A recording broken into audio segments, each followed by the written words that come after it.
Pada pagi hari yang cerah dan sangat tenang di pangkalan udara Bagram, terlihat Mike yang baru aja bangun tidur dan langsung berkirim pesan dengan kekasihnya. Mereka membicarakan tentang hadiah pernikahan untuk kekasihnya itu yang akan segera berlangsung. Begitu juga dengan Matt yang setelah bangun langsung mesra-mesraan sama istrinya lewat email. Mike lalu membangunkan anggota timnya yang lain, yaitu Marcus dan Danny. Setelah itu semuanya pun berkumpul untuk sarapan pagi sambil bercanda santai seperti biasanya.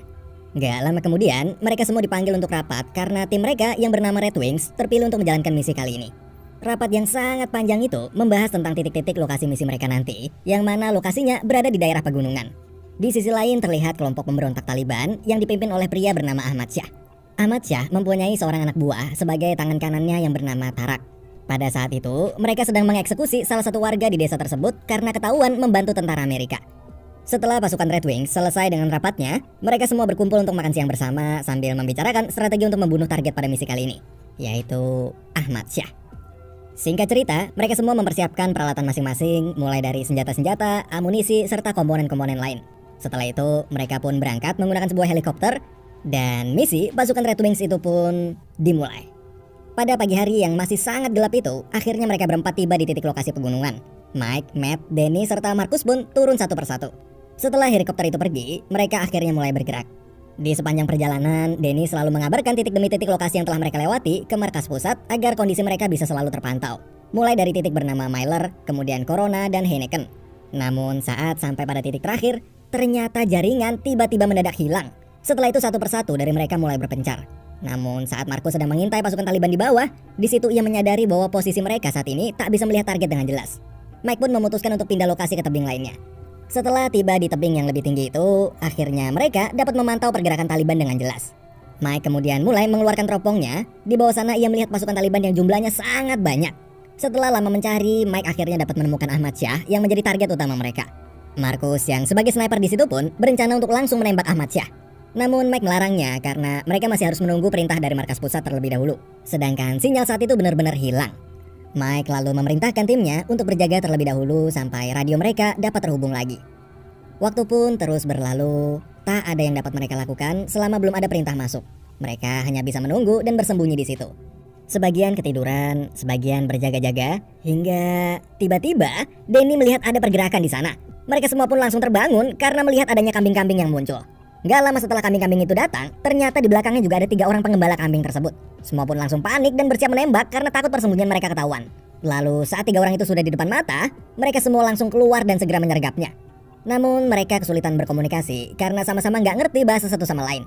Mike yang sedang menggeledah salah satu orang itu pun kaget saat menemukan sebuah alat komunikasi yang terhubung dengan markas kelompok Taliban di bawah. Akhirnya 3 orang pengembala kambing tersebut diikat di pohon. Mike lalu menyuruh Danny untuk terus mencoba menghubungi markas, namun radio masih belum bisa mendapatkan sinyal. Mike kemudian terpaksa menggunakan alat komunikasi yang ia sita itu untuk menghubungi markas. Namun saat Mike akan berbicara dengan sersan di sana, tiba-tiba telepon terputus. Karena terjebak di sana dan tak ada jalan lain, Mike akhirnya berencana untuk pindah tempat untuk mencari sinyal. Tapi sebelum pergi ke bukit lain, mereka bingung dengan nasib ketiga orang itu. Mike lalu memberikan timnya 3 pilihan. Yang pertama adalah melepaskan tahanan tersebut, kemudian pergi ke bukit mencari sinyal. Tapi resikonya adalah setelah ketiga orang itu dilepaskan, mereka pasti akan langsung melapor ke pasukan Taliban di bawah dan para pasukan Taliban akan langsung mengejar ke atas. Pilihan kedua, membiarkan mereka terikat dan pergi ke bukit lain. Tapi resikonya, bila sampai malam tak ada satupun orang yang menemukan ketiga orang tersebut untuk membuka ikatan mereka, maka mereka akan mati dimakan hewan buas. Lalu pilihan ketiga, membunuh ketiga tahanan itu. Setelah mendengar 3 pilihan dari Mike tersebut, Marcus, Matt, dan Danny merasa sangat bingung. Mereka bisa aja membunuh ketiga orang itu lalu membuat laporan palsu. Namun sebagai tentara, mereka telah disumpah untuk berkata jujur dan tak boleh membunuh warga sipil. Kalau ditinggal dan dibiarkan terikat juga sama aja membunuh karena ujung-ujungnya mereka akan mati dimakan hewan buas. Tapi kalau dilepaskan dan mereka melapor ke pasukan Taliban di bawah, maka mereka berempatlah yang akan mati diserbu dan dikepung pasukan Taliban. Perdebatan yang cukup panjang tersebut pada akhirnya Mike lah sebagai pimpinan regu yang akan mengambil keputusan. Dan keputusan yang diambil Mike adalah melepaskan ketiga orang tersebut. Mike berkata bahwa misi kali ini telah dianggap gagal karena posisi mereka sudah nggak aman lagi dan sinyal yang sudah terputus. Kini fokus utamanya adalah berusaha secepat mungkin mencari sinyal radio untuk menghubungi markas sambil berharap bantuan bisa datang lebih cepat dibanding pasukan Taliban. Akhirnya 3 tahanan itu pun dibebaskan. Beberapa waktu kemudian, setelah mereka semua sampai di bukit lain, ternyata radio tersebut masih juga belum dapat sinyal. Mike lalu memerintahkan mereka semua untuk berjaga-jaga, sedangkan ia akan mengecek kondisi sekitar. Tapi pas si Mike melihat ke sekeliling bukit, ternyata bukit mereka tersebut sudah dikepung oleh pasukan Taliban yang sedang mencari keberadaan mereka hasil dari laporan ketiga sandera yang mereka lepaskan tadi. Mike lalu segera kembali dan langsung memberitahukan semuanya untuk bersiap-siap karena sebentar lagi akan terjadi kontak senjata. Satu demi satu para pasukan Taliban mulai terlihat mengendap-endap di balik pepohonan untuk mengintai mereka. Mike kini telah memberi izin untuk menembak, semua anggota telah bersiap dan...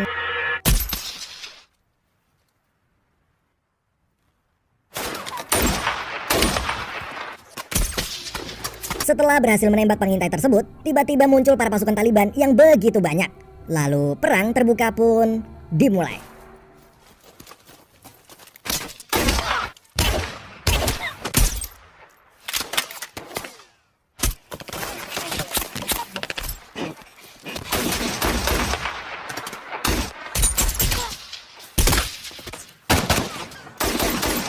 Pasukan Taliban terus-menerus berdatangan hingga membuat mereka semakin terpojok. Danny yang masih terus berusaha menghubungi markas pusat di tengah perang itu pun tiba-tiba... Di tengah-tengah serbuan dan kepungan pasukan Taliban itu, mereka terus-menerus melawan walaupun di situ tembakan musuh berhasil melukai mereka satu demi satu. Mike lalu meminta para timnya untuk terus berusaha menghubungi pangkalan, tapi radio yang mereka bawa hancur terkena tembakan. Saat keadaan mereka sudah benar-benar terpojok, serta posisi mereka yang gak memungkinkan lagi untuk kabur ke arah lain, satu-satunya jalan kabur hanyalah jurang yang sangat tinggi dan curam. Dengan sangat terpaksa, mereka semua bersiap melompat dan...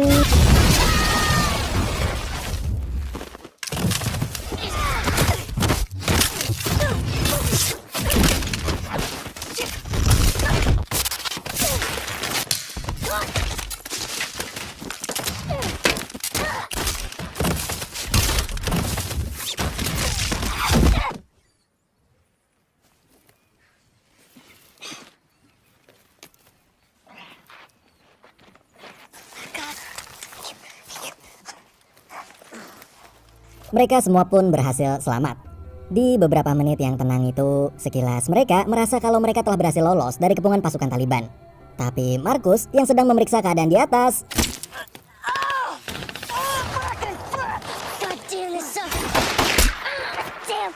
Mike lalu memerintahkan untuk segera pergi karena pasukan musuh tersebut sudah mulai turun mengejar mereka. Akhirnya Matt, Mike, dan Danny pun segera berlari.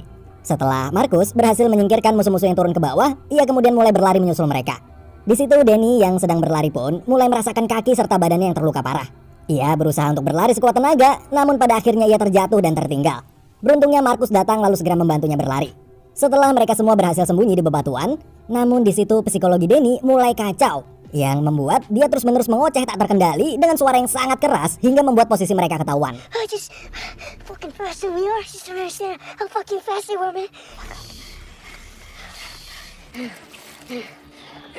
Marcus terus berusaha untuk menenangkannya sambil melihat kondisi Mike dan Matt yang juga terluka parah. Tapi pas pasukan Red Wings itu baru banget narik nafas dan beristirahat, kelompok Taliban pun datang lagi lalu kembali menembaki mereka. Akhirnya Mike memutuskan untuk segera kabur lagi mencari tempat aman, namun sayangnya lagi-lagi tempat tersebut adalah jurang. Dengan keadaan mereka yang sudah terluka sangat parah, Mike lalu menyuruh Matt untuk melemparkan bom asap dan segera pergi. Tapi Danny yang kesulitan berjalan akhirnya digotong oleh Marcus. Mereka terus berusaha menghindari tembakan demi tembakan pasukan Taliban. Lalu pada saat Mike dan Matt telah melompat duluan ke bawah, Marcus yang berusaha membawa Danny itu pun terpisah.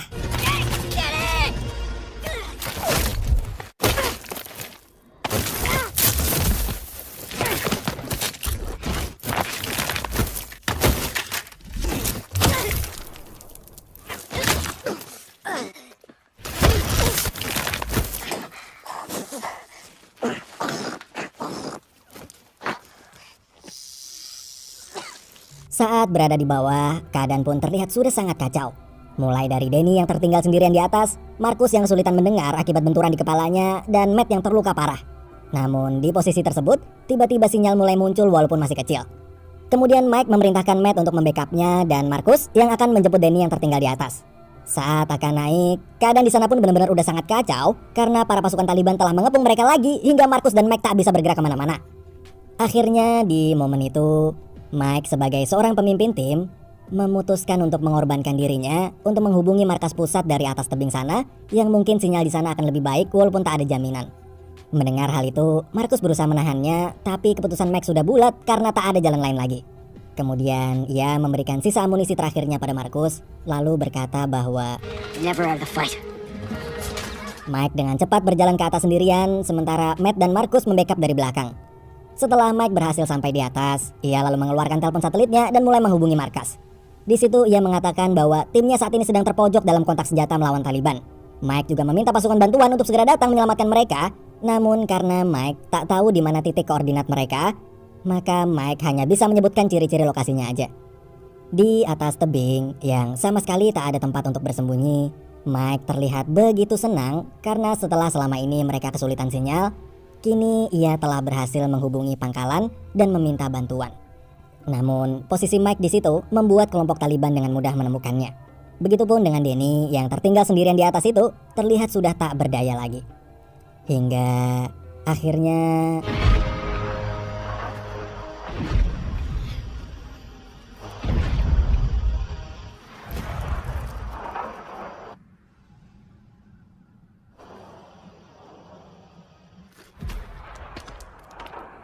kini hanya tinggal Matt dan Markus tersisa berdua. Karena para pasukan Taliban yang terus mendekat mengepung mereka, maka mereka pun memilih untuk berpencar sambil perlahan demi perlahan mundur. Beberapa waktu kemudian, saat posisi mereka sudah sangat terpojok, lalu datanglah 2 helikopter yang berisi pasukan bantuan. Betapa bahagianya mereka karena setelah habis-habisan bertahan selama ini dalam pertempuran yang sangat panjang, kini akhirnya mereka berdua bisa selamat. Markus lalu berteriak sekencang mungkin sambil memanggil-manggil Matt yang posisinya terpisah jauh dari Markus. Tapi saat satu dari 2 helikopter tersebut akan mendarat,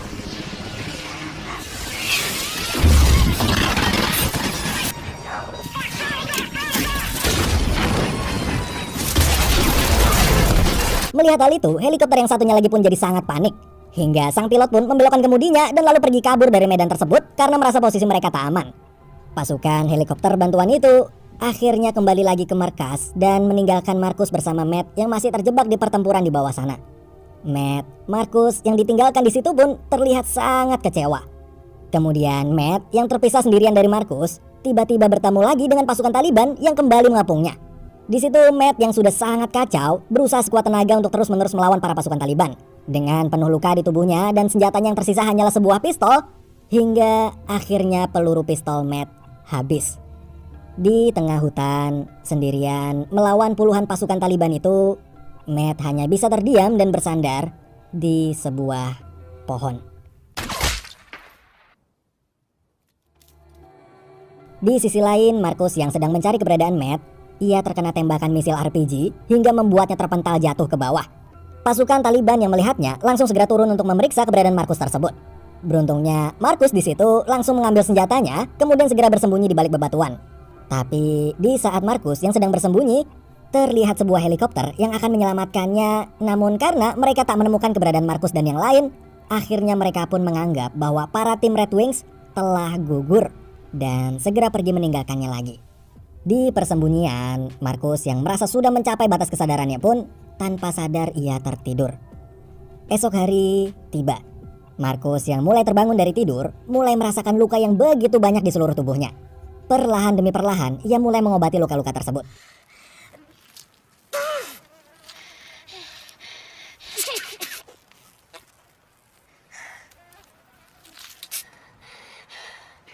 Kemudian Markus mulai berjalan kembali untuk mencari Matt.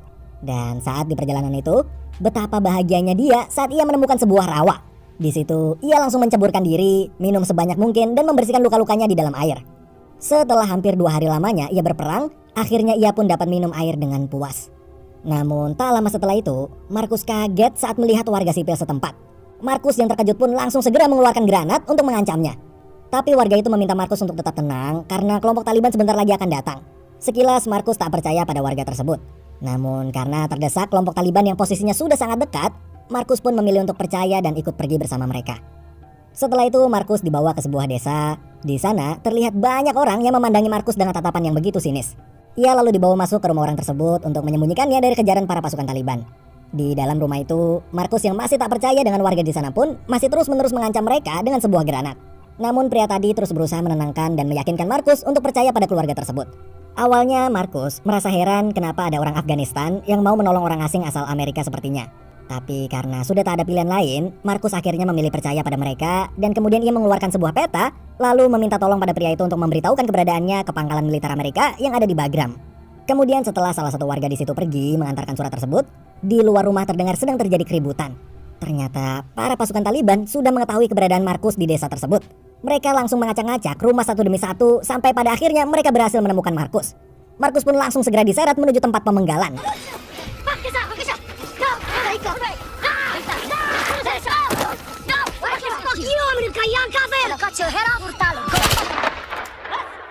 Tapi warga desa langsung mengeluarkan senjata mereka untuk menghentikan pasukan Taliban itu. Di sini barulah terlihat bahwa ternyata bukan hanya Amerika aja yang berusaha memerangi pasukan Taliban, tapi ternyata di Afghanistan sendiri juga terjadi perang saudara antara warga yang pro Taliban dan juga warga yang membenci pasukan Taliban tersebut. Para pasukan Taliban akhirnya mundur, tapi saat mereka pergi itu, mereka mengancam akan datang lagi dengan pasukan yang lebih banyak dan akan membantai semua desa tersebut karena dianggap telah membantu orang kafir Amerika. Kemudian Markus dibawa kembali ke dalam rumah. Markus di situ berusaha mengobati luka-lukanya. Ia mulai mengeluarkan satu demi satu peluru dan serpihan besi yang menancap di tubuhnya.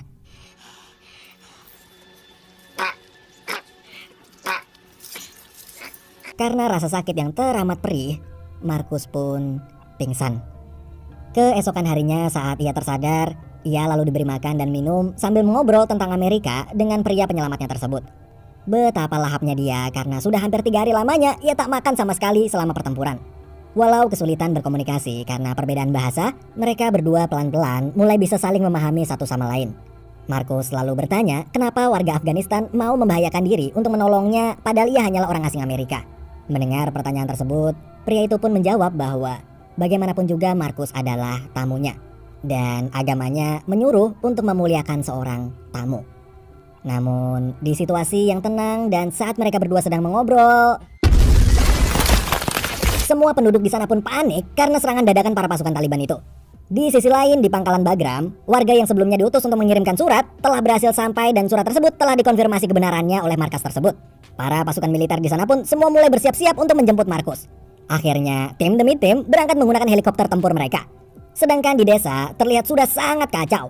Para pasukan Taliban mulai memasuki daerah pemukiman warga. Mereka terus-menerus menyerang penduduk desa dengan membabi buta. Para warga di sana yang berusaha melawan satu demi satu mati hanya demi melindungi Markus yang dianggap pasukan Taliban hanyalah seorang kafir Amerika. Pria yang menyelamatkan Markus tersebut lalu berusaha melawan salah satu pimpinan pasukan Taliban di situ. Dengan pertarungan yang sangat sengit, akhirnya ia pun berhasil mengalahkan pimpinan pasukan Taliban itu. Sedangkan di dalam rumah, Markus di situ dihajar habis-habisan oleh salah seorang pasukan Taliban yang berhasil masuk. Dengan tubuhnya yang belum pulih sepenuhnya, ia pun tak sanggup melawan. Di keadaan yang sudah benar-benar membuat Markus tak berdaya itu, anak pria penyelamatnya itu pun datang dan memberikannya sebuah pisau. Dengan sangat cepat, Markus langsung menusuk-nusuk tubuh orang tersebut hingga tewas. Tapi keadaan di luar rumah yang terlihat sudah sangat kacau karena para penduduk yang sudah tak bisa lagi menahan serbuan pasukan Taliban. Tiba-tiba datanglah helikopter-helikopter tempur militer bantuan Amerika yang langsung menyerang habis-habisan para pasukan Taliban di bawah sana. Akhirnya pasukan Amerika datang menyelamatkan Markus. Dan setelah menunggu bantuan dengan sangat lama, kini Markus benar-benar bisa pulang.